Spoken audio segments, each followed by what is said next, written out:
नमस्कार दोस्तों, मैं अमित कुमार सिंह और आप सभी देख रहे हैं चंपारण सच तक न्यूज। आप लोगों से एक सवाल है कि हमारे देश को आज़ाद हुए 75 साल हो गए।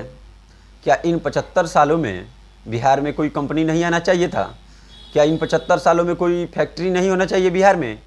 बिहार में कौन सा फैक्ट्री आया है, कौन सा कंपनी आया है जहाँ पे लाखों लाखों में लोग मजदूरी कर सकें, यहाँ पे काम कर सकें? जो नहीं पढ़े हैं उनके लिए तो बिहार से बाहर जाना मजबूरी है और मेहनत मजदूरी, यहाँ पे कोई काम नहीं मिल पा रहा है बिहार में। हमारे सरकार ने कोई कंपनी नहीं खोला है, बिहार से बाहर जाते हैं उनको कभी महाराष्ट्र से भगा दिया जाता है, कभी असम से भगा दिया जाता है, कभी गुजरात से भगा दिया जाता है, कभी किसी स्टेट से भगा दिया जाता है।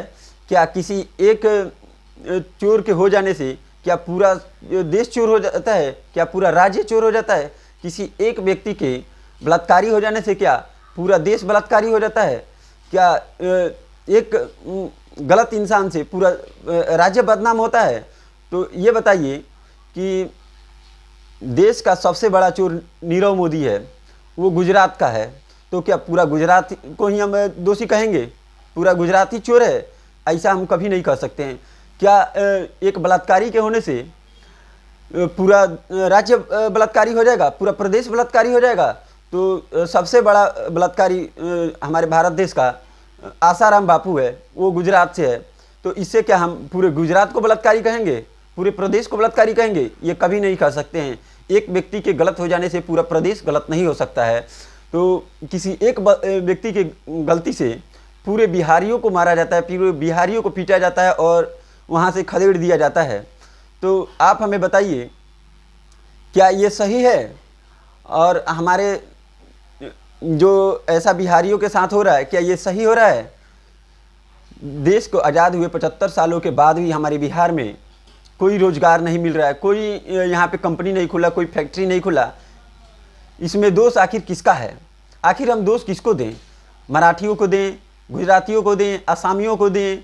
किसको हम दोष दें? बताइए, हम किसको दोष दें? हमारे बिहार में जब किसी को पढ़ना हो तो बिहार से बाहर जाना पड़ता है शिक्षा के लिए, रोजगार करना है तो बिहार से बाहर जाना पड़ता है, और जब वोट की बात आती है तो हम बिहार में आके देते हैं। आखिर आप लोग कब समझिएगा, हम लोग कब समझेंगे इस बात को कि जिसको हम वोट देते हैं उससे हमारा अधिकार है, जो मौजूदा सरकार है उससे हमारा हक है, हमारा हक बनता है, हमारा अधिकार बनता है कि उससे हम रोजगार की बात करें, उससे हम शिक्षा की बात करें। तो क्या ये हमारा हक नहीं है? जब हम वोट देते हैं तो इतना भी हमारा हक नहीं है कि हम सरकार से कंपनी के बारे में, बेरोजगारी को दूर करने की बात करें? तो आप हमें बताइएगा, ज़रूर कमेंट कीजिएगा कमेंट बॉक्स में। अगर हम गलत बोल रहे हैं तो उसका भी कमेंट में ज़रूर बोलिएगा, अगर सही है तो ज़रूर कमेंट कीजिएगा और वीडियो को ज़्यादा से ज़्यादा शेयर कीजिएगा। आप हमें बताइए, क्या नेताओं का कोई जात होता है? क्या अपराधियों का कोई जात होता है? हमारे बिहार राज्य में जातिवाद के नाम पे बांट दिया गया है। जातिवाद के नाम पे इतना इस कदर बांटा गया है, बिहार में जातिवाद के ही नाम पे वोट लिया जाता है। और केवल और केवल दोष हम सरकार को ही नहीं देंगे, हम सभी का दोष है कि हम जातिवाद के नाम पे भी वोट करते हैं। और ये गलती हमारा भी है कि जातिवाद के नाम पे हम वोट देते हैं और वो सरकार बनता है, लेकिन हमें कुछ फ़ायदा नहीं होता है। बात ये बता दें कि जब जातिवाद की बात करते हैं, बिहार में सरकार बनती है, अभी फ़िलहाल तेजस्वी यादव और नीतीश कुमार का सरकार है बिहार में, तो क्या अपने जाति के लोगों का पूरा उन्होंने मदद किया है? कभी नहीं। वो लोग वोट ले लेते हैं। क्या सभी यादव संपूर्ण है बिहार में? क्या परिपूर्ण है सभी यादव समाज? नहीं, बिल्कुल नहीं। हमारे राज्य में लड़ाने का काम किया जा रहा है सिर्फ एक दूसरे को, और बरगलाने का काम हो रहा है। केवल रोजगार पे कोई ध्यान नहीं है। फिलहाल हाल ही में आप देखे होंगे कि शिक्षक बहाली जो हुआ है, इस पे कोई ध्यान नहीं है। क्या पढ़े लिखे यादव समाज के लोग नहीं हैं? क्या यादव समाज के लोग सभी अशिक्षित हैं? सभी लोग, सभी समाज के लोग पढ़े लिखे हैं, सभी समाज के लोग शिक्षित हैं। तो क्या शिक्षक बहाली में जो डोमिसाइल नीति को हटाया जा रहा है, बिहार से बाहर के लोगों को भी रोजगार दिया जा रहा है। एक तो हमारे स्टेट के लोगों को रोजगार नहीं मिल रहा है, जो बीपीएससी मतलब क्रैक नहीं कर सकते, वो तो बिहार से बाहर जाके कंपनी फैक्ट्री में काम कर ही रहे हैं, फिर भी वहाँ से भगाया जा रहा है। और बिहार के जो शिक्षित युवा हैं वो लोगों को भी रोज़गार नहीं मिल रहा है बिहार में। बिहार से बाहर के लोगों को हमारे बिहार में रोज़गार दिया जा रहा है। और इसी बीच एक नेता तो हम उसको नहीं कहेंगे, ना ही उसको सिंगर कहेंगे। और सबसे पहले बात आप जानते होंगे कि किसी कलाकार का कोई जाति नहीं होता है, किसी आतंकवादी का कोई जात नहीं होता है, किसी जो नेता होता है उसका कोई जात नहीं होना चाहिए, ठीक है ना। तो एक संतोष रेणु यादव करके आता है जो बार बार विवादित बयान देते रहता है, उटपटांग बातें बोलते रहता है, बोलता है यादव समाज के लिए।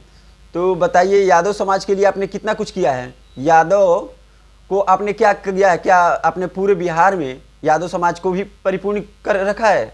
कभी नहीं। आप यादव समाज के लोगों से भी पूछना चाहूँगा, ये ज़रूर बताइएगा अगर मैं गलत बोल रहा हूँ, क्या आप को सरकार ने सभी तरह से परिपूर्ण किया है? और आखिर जातिवाद पे ही क्यों? किसी एक जाति के ही लोग ही क्या वोट देते हैं क्या? जो सरकार बनता है तो क्या एक ही जाति के लोग को वोट देने से बनता है? बिहार में हम जातिवाद के नाम पे ना देके हम रोजगार के नाम पे अगर वोट करें तब जाके बिहार में रोजगार दूर होगा। हम कंपनी की बात करें, हम फैक्ट्री की बात करें, जिनको हम वोट करें उनसे फैक्ट्री की मांग करें, कंपनी की मांग करें, रोजगार की मांग करें, शिक्षा की मांग करें, तब जाके हमारा बिहार सुधर सकता है। केवल जातिवाद पे वोट देते हैं हम लोग, इसलिए हम लोग का वो का भी गलती है। और विशेष जो है संतोष रेणु यादव करके नाम इसलिए रखा हूँ, ये तो पहले सिंगर करके आया था, गाना गाता था, इसका कोई आवाज़ सुर कुछ रंग ताल कुछ नहीं है। जब इसका सिंगर में कोई लाइफ नहीं बना तो ये उटपटांग बातें करने लगा, ट्रोल में आने लगा। उसके बाद ये फिर नेतागिरी में उतरने लगा। ये नेता तो कभी नहीं हो सकता है, ताकि नेता का कोई जात नहीं होता है, नेता को किसी जाति से नहीं देखा जाता है। वो बस एक नेता होता है जो सबको लीड करता है, सबको गाइड करता है।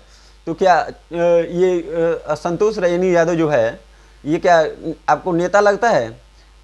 आप बताइए, नेता को इस तरह का जातिवाद पे विवादित बयान देना चाहिए जो हर जगह जाके दंगे फसाद करवाता है, लोगों को लड़ाता है?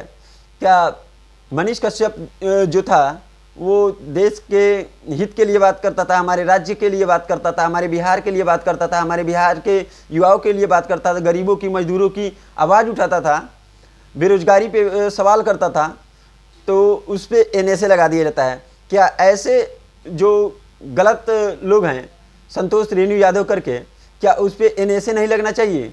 अगर NSA लगना चाहिए तो क्या मनीष कश्यप संतोष रेणु यादव से भी बड़ा गुनहगार है जो गरीबों की आवाज़ उठाता था? क्या गरीबों के ऊपर आवाज़ उठाने से NSA लग जाता है? तो मुझ पे भी NSA लगा दीजिएगा और मुझ पे भी 2-4 FIR कर दीजिएगा, कोई प्रॉब्लम नहीं है। आने वाले समय में हर गली से, हर घर से एक मनीष कश्यप पैदा होगा। अब ये मत कहिएगा कि यादव समाज से नहीं होगा, यादव समाज से भी होगा, हर समाज से होगा, दलित पिछड़े वर्ग से भी होगा। जो दलितों के नाम पे वोट लेते हैं, क्या जीत जाने के बाद वो लोग दलितों की मदद करते हैं? जब मदद की बात आती है, कितने अभी दलित समाज होंगे जो अभी एक टाइम खाने पे भी लाले पड़े होंगे। यादव समाज में भी कुछ ऐसे लोग होंगे, हमने खुद देखा है, जो शाम को क्या खाएंगे इसके लिए भी उनको सोचना पड़ता है। कल परसों की तो बात छोड़ दीजिए, दूर की बात है, शाम की 2 रोटी मिलेगा, नसीब होगा कि नहीं होगा, ये हर समाज में है। किसी जाति पे हम नहीं कह रहे हैं, हर समाज के लोगों का। राजपूत लोगों में भी ऐसा लोग है जिनको 2 टाइम का खाने भी नसीब नहीं है, हर समाज में है। तो ये क्या संतोष रेणु यादव पे NSA नहीं लगना चाहिए? क्या इस पे क्या ये राज्यों को लड़ाने का, एक राज्य के अंदर लड़ाने का काम नहीं कर रहा है, एक दूसरे समाज से लड़ाने का काम कर रहा है? तो इस पे हमारी सरकार कहाँ है? शिक्षा पे हमारी सरकार कहाँ डूबी हुई है? और शिक्षा के मामले में अभी हमारे जो शिक्षा मंत्री हैं बयान देते हैं कि बिहार में गणित, अंग्रेजी और विज्ञान के शिक्षक नहीं मिल रहे हैं। आप बताइए कि कितने बार आपने एग्जाम लिया और कितने बार आपको शिक्षक नहीं मिले हैं? आप हमें बताइए। अगर पहले की दृष्टि से देखें तो पहले के इतिहास अगर उठा के देख लीजिए तो हमारा बिहार नंबर 1 था शिक्षा के मामले में, और आज भी जहाँ तक है हम जानते हैं कि आज भी नंबर 1 है। और शिक्षा का जो स्तर गिराने का काम आप लोगों ने किया है, शिक्षा का स्तर तो गिरा है, बिहार में शिक्षा का स्तर गिरा है। और ये शिक्षा का स्तर आखिर कौन गिराया है? आखिर शिक्षा टैलेंटेड लोगों की कमी क्यों है? आप ही की सरकार है ना, और आप ही कह रहे हैं कि बिहार में टैलेंट की कमी है। क्या हमारे सरकार के कह देने से और ये शिक्षा मंत्री के विवादित बयान दे देने से, उटपटांग बयान से हमारे बिहार में टैलेंट आ जाएगा और बिहार में टैलेंट चला जाएगा आपके बयान से? कदापि नहीं। हमारे बिहार के सभी लोग हर फील्ड में टैलेंटेड है, किसी भी फील्ड में चले जाइए अपना परचम लहरा रहे हैं बिहार के लोग। देश में सबसे ज़्यादा IAS IPS जो देता है वो बिहार है, और बिहार के लोग सबसे ज़्यादा मेहनती होते हैं। सबसे कठिन काम करने के लिए भी बिहार के लोग जाने जाते हैं, कितने मेहनती होते हैं ये देश दुनिया बताती है। और बिहार के ही हमारे अब नेता लोग भी शुरू कर दिए हैं बिहार को बदनाम करना। पहले तो बिहार से बाहर के लोग हमें बदनाम करते थे, बिहारी एक गाली बन के रह चुका है, बिहार के लोगों को गाली देते हैं। और अब जो है हमारे बिहार के जो सरकार है वो भी हमें गाली देने का काम शुरू कर दिया है। आखिर बिहार को लूटा किसने? हमारा सरकार ही ने लूटा ना। जो बिहार शिक्षा के मामले में सबसे नंबर 1 था, नालंदा विश्वविद्यालय जो विश्व के लिए एक नामचीन जगह है, हमारा मगध जो विश्व में अपना परचम लहराया है, पूरे भारतवर्ष पर उसका नाज है किसी समय। और आज इतिहास में शिक्षा के मामले में सबसे आगे बिहार को जाना जाता था। आखिर शिक्षा का स्तर गिराया किसने? शिक्षा के क्षेत्र में वही मनीष कश्यप सवाल उठाया करता था, जो जर्जर स्थिति स्कूलों की हो गई थी और अध्यापकों की जो नाकामी थी उसको भी बताता, सरकार की नाकामियों को बताया। इसके लिए सरकार के आंखों में गड़ रहा था, मनीष कश्यप को जेल करा दिए। और मनीष कश्यप के जेल जाने के बाद अभी देखिए बिहार की दुर्गति क्या हो रही है, और अभी बिहार में बहुत कुछ होने वाला है। बिहार के अभी इस समय मनीष कश्यप होता तो शिक्षा मंत्री के जो विवादित बयान है इस पर तो रगड़ के रख देता मनीष कश्यप। आखिर शिक्षा मंत्री भी क्या करें? वो भी हमारे चाचा और भतीजा जो सरकार में बैठे हैं उन्हीं के आदेशों पर चलते हैं, उनके कठपुतली मात्र हैं। प्रोफेसर कम नेता ज़्यादा हो चुके हैं हमारे शिक्षा मंत्री। प्रोफेसर तो हम अभी इस समय उनको नहीं कह सकते हैं। चंद्रशेखर जी एक नेता हैं, प्रोफेसर के हिसाब से तो मैं उनका इज्जत करता हूं और दिल में एक सम्मान है, लेकिन नेता के हिसाब से जो विवादित बयान दे रहे हैं वो बहुत निंदनीय है।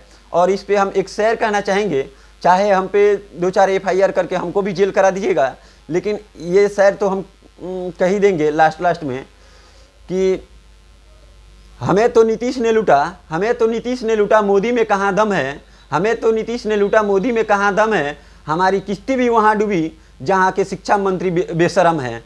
जय हिंद, जय भारत।